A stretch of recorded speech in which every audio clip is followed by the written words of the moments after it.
In the 1900s, there were two wars that were so huge, involving so many countries, that they became known as World War I and World War II. Lasting from 1939 to 1945, World War II was the most widespread war in history, involving over 100 million people in over 30 different countries. We are very honored this morning at our assembly to have two special guests who both served Canada in the Second World War. Mr. and Mrs. Hawks, my wife's parents, are both veterans of the Second World War.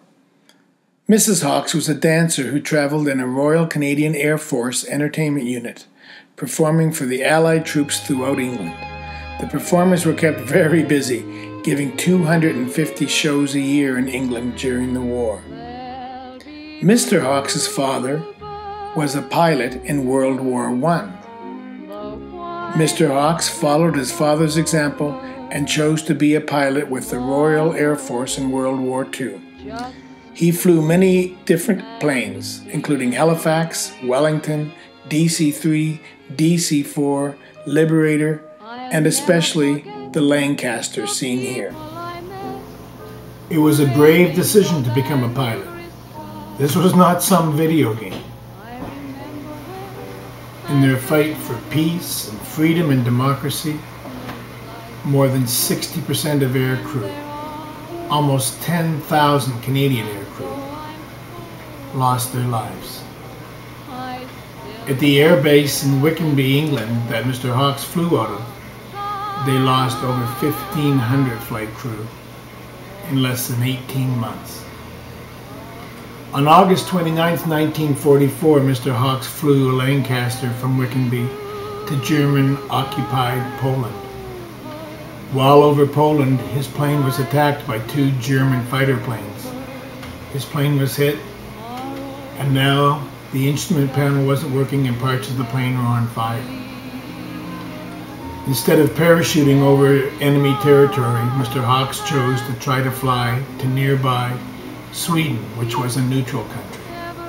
Though injured and burned, all 7 crew members parachuted out and survived.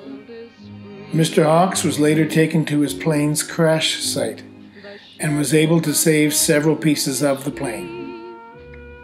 After the war ended, Mr. Hawks continued to fly different missions, delivering food and bringing home prisoners of war. Mrs. Hawks' entertainment unit toured a new show to Germany, Belgium, Holland, and France. The two met on a blind date in London. After only 5 more dates, they married. Now, you couldn't be blamed for thinking that after only 6 dates, this wedding was a bit rushed and might never last, but next month, Mr. and Mrs. Hawks will celebrate their 70th wedding anniversary. One of the medals that Mr. Hawks wears today is the Distinguished Flying Cross.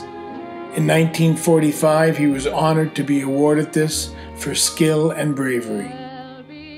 In 2006, he was inducted into the Canada Veterans Hall of Valor in Ottawa. It is with great pride and honor that I welcome Mr. and Mrs. Hawks to Belmont's Remembrance Day Assembly and express our deepest appreciation for their service in keeping Canada the safe, beautiful country that it is.